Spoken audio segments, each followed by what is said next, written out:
দেখেন, এই দেশটা সবার, দেশের প্রতি মায়া আপনাদের সবার আছে।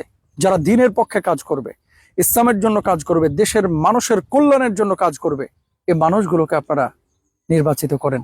যারা আমানতদার, দেশের সম্পদ লুটপাট করে না, যারা মানুষকে কষ্ট দেয় না, মানুষের হক নষ্ট করে না, যারা মানুষকে সুস্থ স্বাভাবিক অবস্থায় ব্যবসা বাণিজ্য করতে দেয় না, এই মানুষগুলো থেকে আপনারা দূরে থাকেন।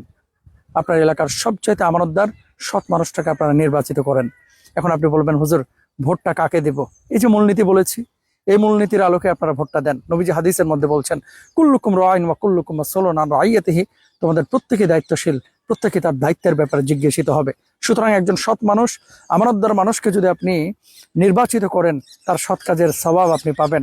আর যদি চোর, ডাকাত, গুন্ডা পান্ডাকে আপনারা নির্বাচিত করেন, সে পার্লামেন্টে যাওয়ার পরে যত পাপ করবে, যত গুন্ডামি করবে, এটার পাপের একটা ভাগও কিন্তু আপনার আমল নামায় চলে আসবে। সুতরাং আপনি বিএনপি করেন, হাত পাখা করেন, দাড়িপাল্লা করেন, একান্ত আপনার ব্যক্তিগত ব্যাপার। সৎ মানুষ নির্বাচিত করেন, ভুল বারবার করেন না। আবারও বলি, ভুল বারবার করেন না।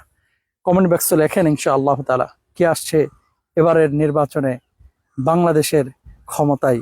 আল্লাহ তাআলা সৎ যোগ্য মানুষকে নির্বাচিত করার তৌফিক আমাদেরকে দান করুন, আমিন।